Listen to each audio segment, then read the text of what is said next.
What is up, guys? It is Stanky and I'm back with another video. I'm gonna do this one on playing the safe lane either solo or against like aggressive matchups.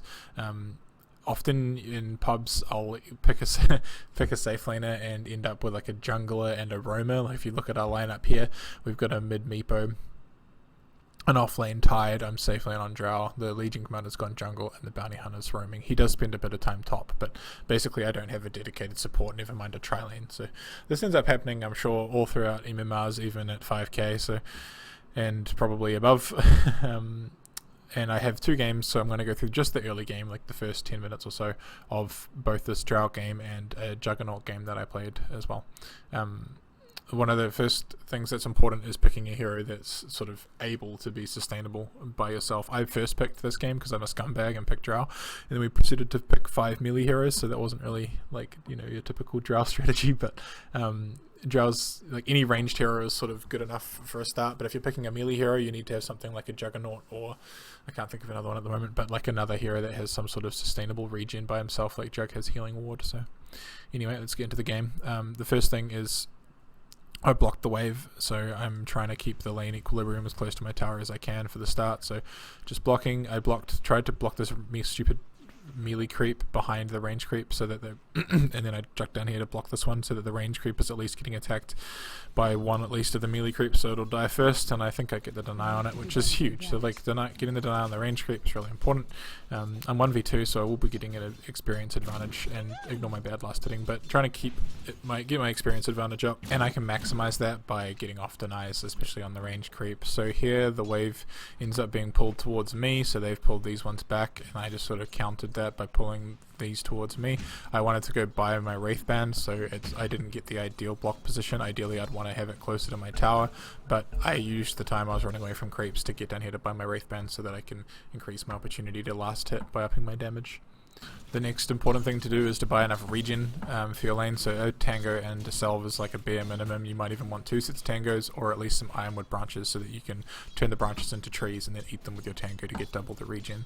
So here I get ganked by the Earth Spirit, and I can't see him because of he's like hiding in the trees, so it's quite hard to dodge. I didn't know if he'd just left the lane to sort of go mid or if he was just hiding, and it was kind of impossible to know, but I was playing back far enough, and I was high enough on health, and I left my skill point. I didn't skill my second skill point, so when he charged me, I skilled Gust and pushed them both away, which allowed me to live and then pop myself. If I had have just skilled like cold arrows there, frost arrows, I would have been probably dead. So if you're not going to be using your skills, it's really important to save them. And I was actually thinking before I skill it, I don't know which one I want here, because I'm not, if I was in a typical aggressive lane, you'd probably want frost arrows, but playing defensively solo, it's probably more important to have Gust. You've got to recognize opportunities when they're going to kill you, so this is a real common time for people to throw arrows, is when the last creep dies. So he throws it here thinking that I'm going to be retreating behind that tower when the last creep dies, which is a good play by him, right? Like, he's waiting for this creep to die, he thinks I'm going to run through here as the creeps go, so he throws it on that path. So I just stay still, watch it, and move to the left and dodge it. The other thing that you've got to try to do when you're playing against aggressive matchups like this is you've got to value your health higher than last hitting. So you're trying to survive. That's the most important thing, is that you don't want to die. If you can just get experience and get minimal farm and let your tick gold work its way up, make them waste time by sitting here and not killing you, that's much more valuable than you getting more last hits. The Bounty Hunter comes up top now. The other thing is, like, if you can survive, you're going to eventually get these ganks from like your mid lane or your jungle or your roamer. So as long as you don't die in between, then you can turn around that experience and gold disadvantage you get by, or experience, you'll be ahead, but you can turn around the disadvantage by getting kills when they come back to your lane.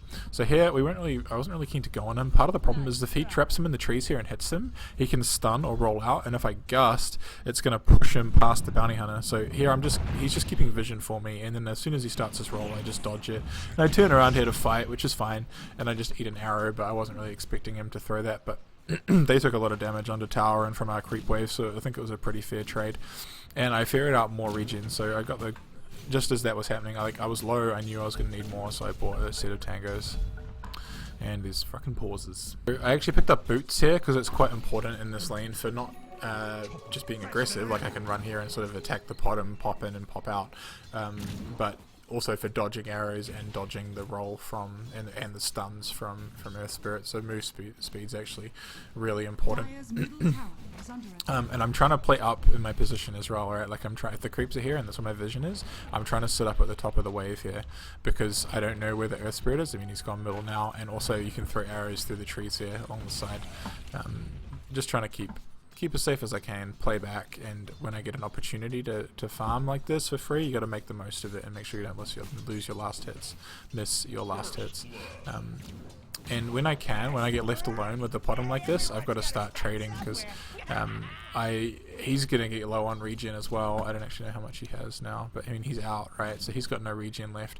So if you can efficiently trade your health, you don't want to be trading it when you're going for farm, but if they're going to trade one-on-one with you and you can keep your regen up, or if you have an equal amount of regen, you can actually end up winning the regen battle, even 1v2. If they've got like a melee in a range and you can be smart about it, you can end up doing fine. So here I can't see them at all, but I get rolled on.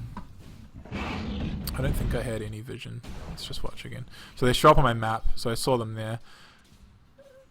Obviously not, didn't react straight away. I still went and bought my item, but dodged it. And then this is the important bit, is dodging the kick. So I see he drops it, and I know he's going to, so just dodge upwards, and then the arrow as well. I don't want to just run in a predictable pattern, but I still get arrowed anyway, but I'm already safe and under the tower by this point. Kick is actually surprisingly easy to dodge from Earth Spirit if you keep an eye out for it, and you've got to also troll, right? This is crucial. You can tilt people. When that should have gone well for them, they should have killed me. And look at this, the Pudge, there's internal conflicts, fucking mind games, man. Gotta get in the head. Get a little bit of anti team synergy going on. So here, I don't know where the Pudge is. I don't know if the Pudge has left the lane or what, but either way, there's only one creep alive, and they've got both these heroes, and I don't have the bounty hunter here with me, and the wave position is too far out, so it's pretty dangerous to try to go up and contest farm. So what I'm doing is just like fogging behind these trees here, so if I look at them, they can't see me at all, and I'm just hiding here, just trying to get XP. See, the Pudge was still top.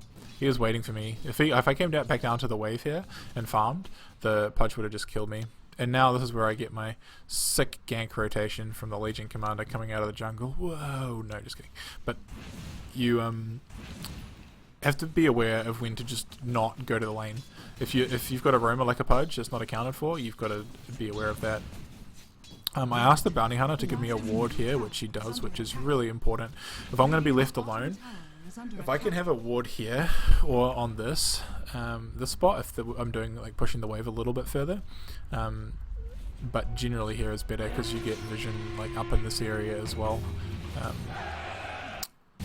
I can be left alone much easier to farm because I can see rotations when people TP to this tower. And then this is what I was talking about. See, like you survive long enough, I get my gust off, and then they manage to transition it into a duel. And Meepo's farmed Travs. And if you have a look at like last hits here, our team's really far ahead because they've had these heroes pressuring me top. They've had 2 heroes top for a lot of the game and 3 for some of it. So they've been putting a lot of resources into trying to shut me down, and they have, to be fair. But the bottom has less CS than I do, and the Earth Spirit has nothing. He was supporting, right? So I outlasted the bottom, and our heroes, our 3 cores, are ahead of all theirs. Partly that was due to the mid matchup being won, but also because our bounty hunter was spending time middle, so we were putting resources into shutting down the storm, and we kind of have traded my farm for the Legion Commanders because he's been getting free jungle farm. So we're well ahead, and I am actually doing okay, like net worth wise, and I end up catching up, as you'll see. This is important as well. I should probably be watching the game. I got this ward here so I can see the roll start, and I dodge the roll, and then I try to dodge the stun, like I move down, but I juke back into it because I'm bad, but I dodge the arrow. So you gotta be aware, like predicting what they're gonna do. You can't just like run the way you want to run straight backwards, hope for the best. And then I'm trying to fog around trees so I don't take as much damage from bottom. So if you like take sharp angles like this, they can't get off as many right clicks. Yeah, get back safely, tango up, and I'm fine. when you go to bring out more items from base, even 10 minutes into the game, don't be afraid to bring out more regions. So I bring out a Clarity here and a Tango, switch to edgy treads so that I'm getting more efficiency out of the region, but like this saves me a trip to town, right? Like I just brought out my Aquila and spend 175 gold, and it saved me running to town back to base and TPing back, and I can stay getting experience and farm. So don't be afraid to trade sets of tangos, like the money on that for more time in lane. It's well worth it. Eventually they will actually leave your lane. Once they get frustrated or once they need to go do other things on the map, they will leave, and then it's important to push your lane at that point. You don't want to just say, okay, they're gone, cool, this is my time to catch up and farm. No, you want to push the lane, go take the tower. If they're all sitting mid like this, you can go sweet, especially on a hero like Drow Ranger. You can push the tower, or if you go to push and I force these 2 rotations, so both the Void and the Potom both came back to the lane here, which is good because it's making space for my team and letting stuff like this happen. The Meepo just took bot tower, and heroes are farming in mid lane for free now. So there's consequences for other heroes on you, and for the game as a whole by you pushing that lane, not just your farm priority. So they left again, and I'm back to pushing the tower, but the other thing I wanted to say is I bought this Ogre Club first, so I'm going Dragon Lance because it's good on Drow, but also it gives me a little bit more tankiness against, like, if I get arrowed or if I just get straight chronoed, they're going to be focusing me in the chrono, or storm jumping on me, that sort of thing. Dragon Lance is very good just for raw stats, but picking up the Ogre Club first is just important for my survivability. So if I have Strength Treads on and Dragon Lance, I have like 1300 health or something like that. It's actually pretty tanky for a Drow. So just to sort of conclude this game, if we have a look at where we've ended up, I'm pretty much on equal farm with the highest on their team, net worth wise, because we've managed to take these towers, but also my last hitting has caught up a little bit. I'm pretty much the same as their cause, and Meepo is massive, has his Ags and a Dragon Lance. Trav's 15 minutes. Tide has mech and was about to get blink before he died. Bounty Hunter has level 7 and a few items, mana boots, etc. He's got like his basic stuff, and Legion Commander has blink, and I'm doing alright as well. So if I had have lost that safe lane terribly and their Potom and they got early kills on me, that actually frees up the Earth Spirit to leave and go mid. So all that Earth Spirit wants to do when he's sitting top is kill me and leave. He doesn't want to sit around there waiting to gank me, hiding in the trees, all that shit. He wants to kill me, go mid, and start pissing with the Meepo. But if I hold him there and don't die, that frustrates them and messes up with their lane. So if they were snowballed, killed me, Potom got more farm, Earth Spirit got to leave and go mid, that game could have been completely different in the early game, and could have ended out differently. So anyway, I'll have a look at the Jug game now. So this is the Jug game. I am bottom by myself, but I'm keeping an eye on this Timbersaw, and he's the only one I see. I'm trying to sort of stay high in the lane in case they are wrapping around here to gank me or something, and I can run upwards, but they all show top, so now I know I can kind of like 1v1 this Timbersaw for the bottom rune. I didn't actually skill Blade Dance here, it's just a replay bug, but I managed to fight him a little bit, get the rune, and then this guy starts fighting me. Instead of just running, you actually want to right click and move. You want to trade with them. And I skilled Blade Dance here, and like I waited a little bit too long to skill it. I also shouldn't have used my Ironwood Branch to tango. I should have just eaten a tree, because you want to sort of save that for later, so you at least have that stat point for a while. But I'm not sure if this was the right decision. If I had have skilled Blade Flurry, I potentially could have killed him here, but I also could have just wasted a bunch of mana and not got the kill. But just by getting Blade Dance, if he wants to sit there and trade with me, then I'm going to get the best out of it. So that's sort of a more guaranteed way to get the kill. But yeah, think what you will. So now we're into the laning phase, and I've already had to use a couple of tangos and traded some regen, but it's not actually that bad because I've wasted the bounty hunters as well, and you need to keep your health topped off. Just jumping in to get the last hits and then trying to hide back. I'm pulling the creeps here, trying to aggro them back onto me, right clicking the Timbersaw, pulling them back into a place where I can sort of more safely last hit them, and trying to keep my health topped off at all times because I don't know where this bounty hunter is. If I'm going to take too much damage to get a last hit, same concept, you don't go for it. But here I'm trying to pull the wave back. This is especially important on melee heroes. I missed the last hit, but whatever. I'm trying to pull the wave, pull the creeps back to me, farm them in a safe position, force him to have to stay here to last hit his own ones, so he can't be trying to like harass me at the same time as farming his own creeps. The bounty hunter wants to come trade with me here, but remember, he's only got a limited amount of regen as well. He only has one tango left, so if he wants to come up and right click me to try to harass me down, I've still got a cell and I have healing ward, so if I could just right click him back as long as I'm not running away and taking all the damage from him, I get the best of that trade eventually, and then he'll piss off. I get a PMS here because I'm going to be tanking a lot of creep damage. It's more important than sort of for the right clicks from the hero. It is as well, but it's just a great item for this lane because we're both melee. I'm going to be tanking a lot of creeps. It's good on Juggernaut anyway, and it's more important than boots in my opinion. So I pick it up first, and then I think I actually go back and get a magic wand second. Shitty last hitting, useless. But I pick up wand because he's going to be spamming his Q most likely. So picking it up as early as I can is useful as well. So I get that, and then I think I go for boots afterwards. But just picking up these items as early as you can is really important. So if I have like having the wave push out a little bit is actually kind of useful for that. He's getting really aggressive on me here, and it's sort of messing with my health a little bit. And I'm taking a bit too much damage here, but I don't want to completely miss out on all the last hits. It's kind of a bit of a toss up there, but I should have been trying to pull them back, but he was just kept running at me. So here I pop a salve. I'm not sure if it's actually the right decision looking back because I have full mana and I could just skill 2 points in healing ward and use that, and then my mana will start regenerating itself, whereas here I'm at full mana and I'm wasting my natural base mana regeneration. So I could have skilled healing ward, used that to heal up, and then had my salve for later. The advantage of using the salve is that it's quicker and I could just heal up real quick and then get back to last hitting. Here I double skill Blade Flurry and go for spin down on him because it does a surprising amount of damage to him, right? And Timber doesn't generally skill Timber Chain yet. He's gone 2 points for active armor, so he can't actually jump out, and you can force him here to use some of his regen, so he's had to pop his salve now. Downside of that is that I don't have as many points in healing ward, but it's the price you pay. Sometimes you've got to sacrifice a little bit of your own healing to be able to get rid of some of theirs. So I popped healing ward here. I'm trying to keep it out of the range of the Timber. I can still farm while healing, but I've got to be really careful not to lose the healing ward because it's super important. I'm trying to keep the mango for as long as I can. If I don't need to use it, then I won't, because it gives me that base passive regen. So as in the last game, I went a lot of regeneration, so I bought Stout, which is good, damage reduction, especially in a melee vs melee lane, as I said before, and Tango Salve and a Mango. Mango, you'd think it is mana regen, right? But it also, that 1 HP regeneration is important. Here he has a massive wave, and I potentially could pull. I think I try to soon, but it's kind of difficult because it's already being aggroed by the wave.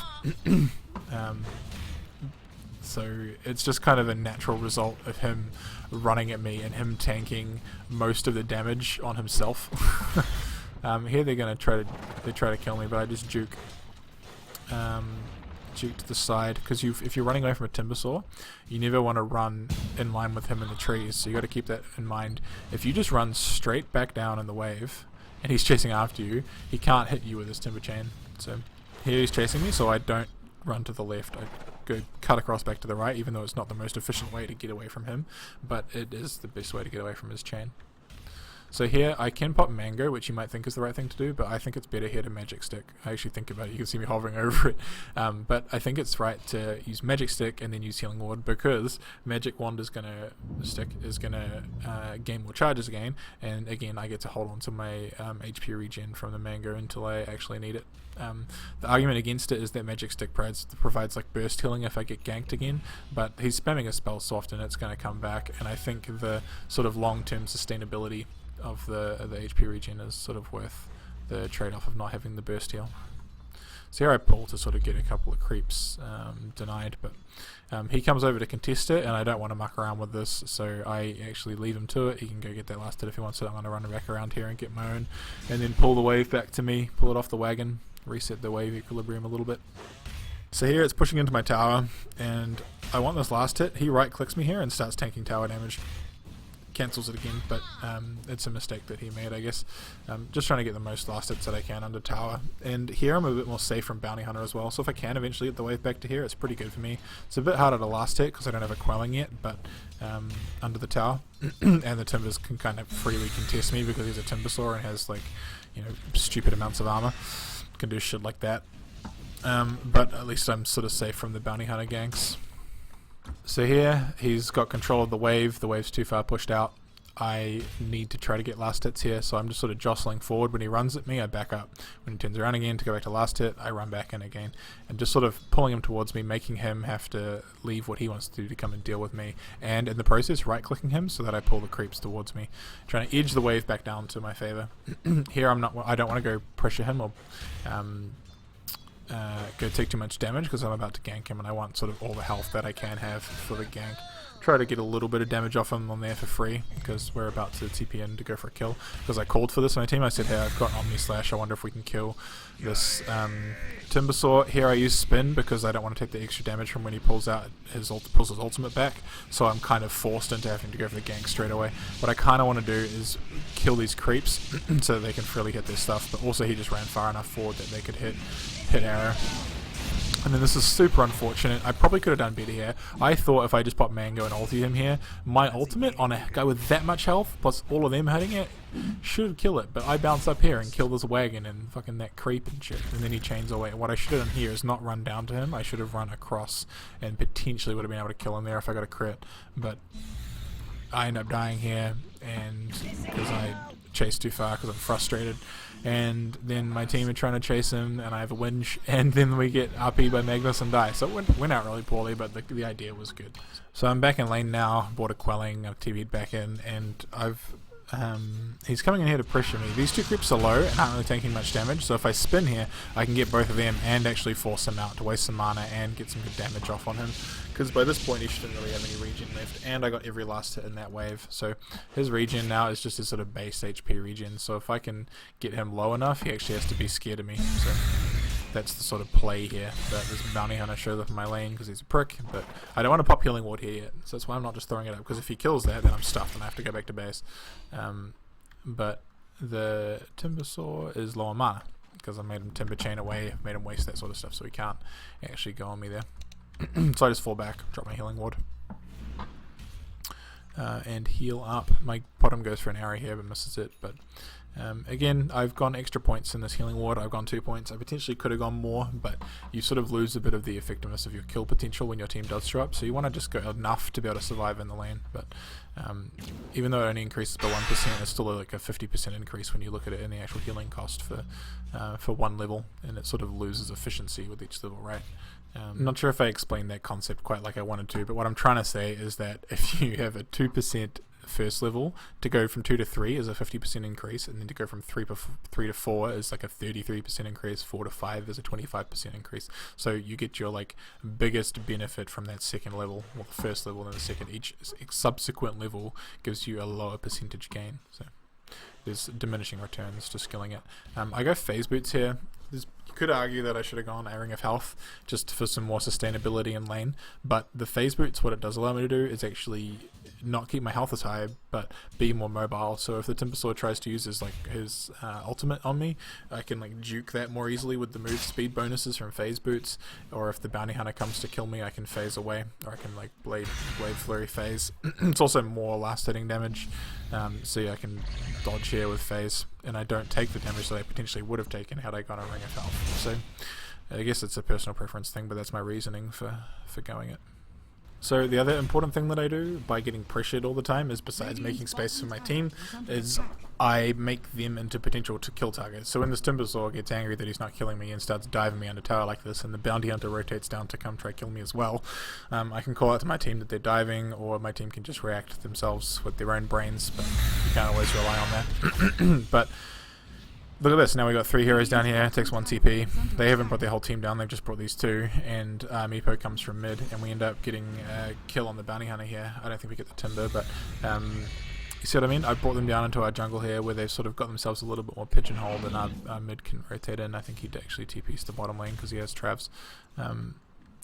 But yeah, the idea is you make them overextend into your lane, and more typically you'd just get a sort of gank around the side here into your lane from a roaming hero. But if they start doing this stuff and diving behind your tower, it's important to call out to your team that that's happening, because people don't always have the map awareness to notice it, or to suggest stuff, like when I suggested to go for that kill and it failed, but to be like, hey, I've got this skill up if you're playing Void, hey, I've got my chrono up, can someone come top and help me get this kill? When you hit ultimates and you get to these important sort of breakpoints, it's important to ask your team. and you'll be surprised that you actually get more responses than you think if you ask nicely for things. I think this time they came down on their own volition for this gank. I get tracked, so Spin gets rid of the track, and what I don't want to chase the bounty hunter because I actually want to kill this wave, because again, Potom wants to be able to hit his arrow, right? And I don't want like X-Mark into Torrent to end up arrowing a creep. And we get a good kill off on the Timbersaw here, and then get Wombo combo RP'd, and I don't know why he threw his shockwave over that direction, but he did. I managed to get before I died, I managed to get my healing ward off, which was actually pretty important. I knew I was going to die, I just sort of resented to that fact and got my healing ward off, which actually keeps my team up. And I don't just forget about it, you're dead, right? Like, I keep microing my healing ward back and telling my team that it's there, so that they can benefit from the healing and stay in the fight. So now same concept as last game. This Timbersaw's gone mid to try to look for kills, try to do stuff with all the farm he's acquired, and I don't want any of that. I want this lane getting pushed. I want the Timbersaw back in my lane, because then he's not causing trouble elsewhere. So I'm pushing my lane, same concept as with the Drow. Jug's pretty good at pushing as well. You can actually clear waves with your Blade Flurry when they show up, but I don't even have to do that here. I just push it in and the Timbersaw TP's back bottom. So now he's not causing trouble elsewhere on the map, and I can go fall back and farm my jungle. And you just rinse and repeat that basically, and that allows you to sort of catch up on your farm, because you're more efficiently, you're farming these, like generally just these 2 or 3 camps here, and then pushing out this wave again, and you just sort of do that on rinse and repeat to help you catch up and farm, and have a TP, which I don't have, but to you know, look if your team gets engaged on under a tower or something, or if you can TP to a lane to go get a kill with your ultimate, then sure, do that. But this is a good way to catch up on the farm that you missed out on early on. So same thing again, I'm back in the lane pushing here, the Timbersaw's fucking with me. I can swear, it's my video, whatever. I go back to the jungle, farm it up there. He leaves again, cool, back to the lane, push it out, he comes back. You're trying to hold him there, don't let him piss off and go do stuff elsewhere. And this is quite important. The Meepo comes here for a gank, and I don't move up too early because I don't want him running away, but I think they must have had vision of him somehow. They saw him going down on this ward middle here, so he ran away early, but I didn't want to just start running at the Timbersaw, sorry, because then he'd react and start running back before I wanted him to. And then I see I'm coming up to try to help to go for this kill here, but there's just like so many TPs coming in, it's not worth risking my life for that. If I maybe get a kill, but then I'm going to die, it's not worth it. I said to the Meepo, I was like, you're getting deep. I'm telling him that I'm not going to come, and he was fine with it, but he just sort of overcommitted there. But I've talked about this concept before, making sure that you don't die needlessly for a fight that you could have avoided. So again, just to sort of wrap this one up, I've ended up, after a couple of sort of mid-game kills and catching up on farm in the jungle, I've ended up actually ahead of the anti-mage in net worth, which you wouldn't have thought would happen when you sort of looked at this game to start with. We had a pretty weak offlaner in the Arc Warden against the duo Safelane with the roaming bounty hunter. And I was against a Timbersaw with a bounty hunter in my lane half the time. So